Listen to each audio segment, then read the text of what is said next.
they are not happy with the decision of the coordinating council to increase transport fares by 20%. Duncan, good evening. Thank you very much for your time. Good evening, Sami, and good evening to your listeners. They make three justifications. I mean, the Ghana Road Transport Coordinating Council. The justification is that first, for the non-corresponding reduction in spare parts, goods and services after it decided to reduce its fares by 15%. It also says to accommodate for the increase in operational costs after the introduction of the 1 Ghana cedi per litre, and also to accommodate the increase in maintenance as a result of the deployable roads across the country. You think these reasons or justifications are not good enough to warrant a 20% increase? Let me quickly share something with you, just a few seconds. We've just done fuel price analysis for selected OMCs year on year. And so exactly a year today, first window, August 2024, for Frames oil, petrol was 13.80, diesel was 14.17. First window of August 2025, the same Frames oil, first window, petrol is 11.70, diesel is 13. So you have a variance there. You have a variance out there of 2 cedis for petrol and about 0.62 pesos for diesel. Take well, a year today, exactly a year today, first window August, 14 point, just a second again. Well was doing a year today, petrol at 14.42, diesel 14.99. A year today, they are doing petrol 12.8, diesel 14.38. Petrol has a difference of 1 cedi 54, diesel has a difference of 61 pesos. Total, another 14.9, 14.9, year today 12.8, 14.3. Difference of 1 Ghana cedi 60 and then 57 pesos for petrol and diesel. I'm just doing this to draw you to speed.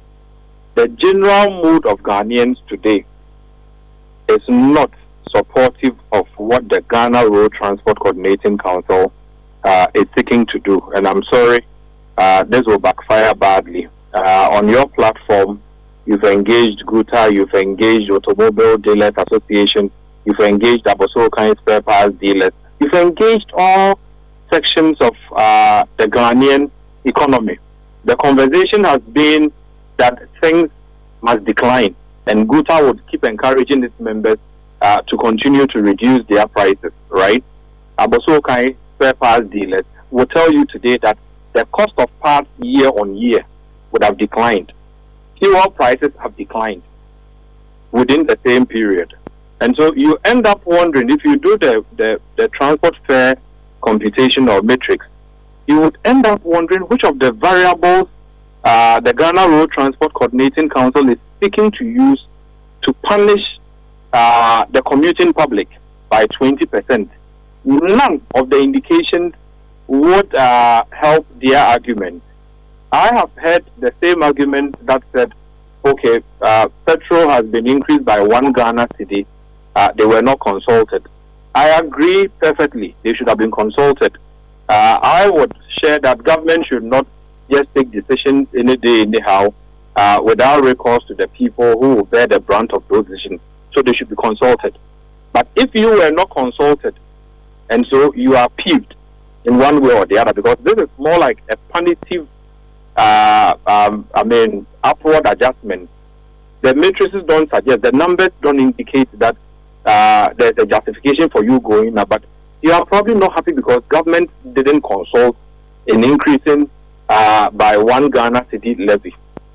Even with the increase of the 1 Ghana cedi levy, the numbers would still tell you that there's still a variance of between 1 cedi 60 and about 2 cedi for petrol generally, and then about 50, 60, 70, 80 pesos for diesel generally, in favor of our pockets at this point. And so, if you say you are not consulted and you are peeved, you are slapping 20%, you haven't also consulted with the commuting public, those of us who depend on your services, to come by that justification. Whatever they are putting on paper at this point, it is simply not engaging enough. It is simply also suggesting to the Abosokai guys who are working hard to bring down their prices that you shouldn't even bother, because the prices that you bring down so that the cost of goods and services generally can go down. The transport operator says, I have increased my fare. So when the Kenke woman bought the bus from one point to the other and she pays more, she will have to reduce the Kenke. So the overall effect that you are seeking to get on cost of goods and services, you wouldn't get that. You are simply telling Guta, you are telling the various OMCs to just go ahead and also increase their prices, because, of course, maybe when the one city was being introduced, they were not told. They have a deregulated market. They can add more margin. This would simply create chaos. That is not the mood of Ghanaians at this point, and I think that the GRTCC should withdraw that notice immediately, because you are simply inviting all of us into an arena of conjecture where you are not dealing with numbers, not because your spare parts cost has gone up, not because even the cost of vehicles, which is one of your main variables in calculating your fare. But then Duncan, their argument is also that the cost of maintaining their vehicles have gone up because of the deplorable state of our roads. And we all will admit that our roads are in bad shape, so those who drive will always have issues with our roads. Sammy, that would amount to possibly using paracetamol, which is something for headache, to treat cancer. So you have one sickness, and you think that every medication should be able to resolve that. There's a problem with our roads generally. Yes, we should be able to discuss that without going to punish the already suffering mass who, through no fault of theirs, right, that the roads are in deplorable condition. You are simply going to ask the people who don't sit in their V8, right, to use these deplorable roads. The V8 can master these roads in a day. You would agree, Sammy. The ordinary person who doesn't have the comfort of the V8, who is suffering with you on those bad roads, you say, I am slapping a charge of 20% on you. I don't think they are looking to solve the road problem by simply applying or slapping transport fare adjustment. It is not and cannot be justified. The numbers cannot justify this. The cost of parts, I mean, if you bought a car tire, of course, a used one, a year ago for 600 Ghana cedis, chances of buying the same type for 450 today is very high. And so, yes, you may do a bit more of a frequent maintenance because of bad roads, but the general cost of servicing has not gone up. The cost of lubricant, I can demonstrate again, has also declined. The cost of your brake pads, if you speak to the Abosokai guys, they will tell you has declined. So it is not surprising that the GPRTU, if you read a statement that I just received also from the Ghana Transport Operators Union, which embodies the concerned drivers, all of them, is also distancing from this action, because clearly Ghana Road Transport Coordinating Council is not reading the mood of the country. People are hoping that the general cost of goods and services would decline. So you cannot sneak in a 20% simply because you are not happy government didn't consult you on the one city levy, which we've had extensive discussions. I mean, we discussed this on your network. All of us were not happy. Even COPEC, the Chamber of Oil Marketing Companies, issued an ultimatum to government. They were not happy. Government had to reverse, withdraw, go back and listen and do whatever before it finally came back. If you are not happy with that, let's address that without going to hurt the entire economic situation of the country. Because if you do this, you are simply telling the market woman to increase her tomato prices, to increase her onions. They will depend on these services. And I don't think that we should encourage the Ghana Road Transport Coordinating Council to take every Ghanaian for a ride this way. If we allow them tomorrow, expect Guta to also tell their members to increase their prices. Of course, they could also make justification that the cost of school fees and other things have gone up. They need more money. But is that what the country needs? No, not at all. No. Not at all. But Mr. Moore, the directive is that effective this Friday, 8th of August, the drivers should increase the fare. You think an intervention from government can help address this situation, because they say that on Friday this is taking effect? I think that we are jumping into an arena of chaos. If GRTCC is allowed to get away with this, every other economic body or union would also give a directive to their membership, and so you can imagine where we are heading. Well, they are bent on carrying out this directive. The good thing is that GPRTU has distance from them. The Ghana Road Transport Operators just a while ago have issued a statement distancing from them. We will be watching on Friday to see who exactly. They have mentioned the VVIP, VIP, blah blah, that they would want to go ahead and add 20%. So it means if you are paying 100 cedis for something, they will be charging 120. If you are paying 200, 240.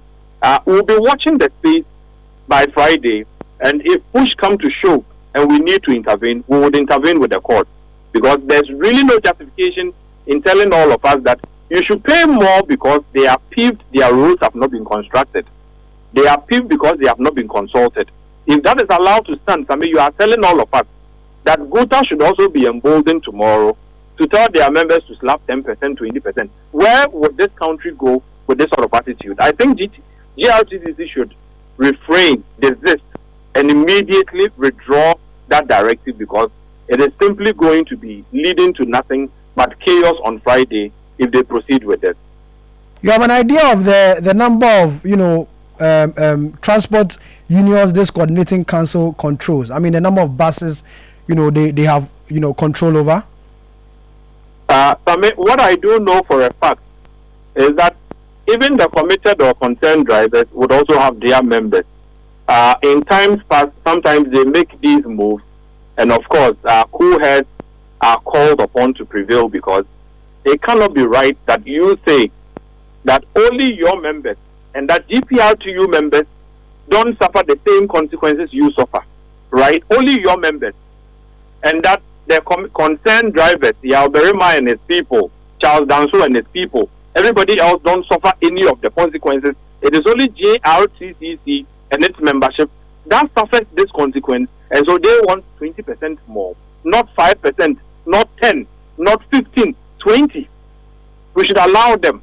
If that is allowed to stand, like I'm saying, on Friday, you are simply opening a floodgate for chaos, because then every other economic grouping, the OMCs, would equally come back and say that, look, even when we went down on fuel prices, when we swallowed our margins to be able to give Ghanaians some relief, the drivers say they are increasing their fares, so let's increase the fuel prices for them. Would that be a good thing for this country? I think Ohene Yeboah and his people should withdraw that notice, should let cool heads prevail.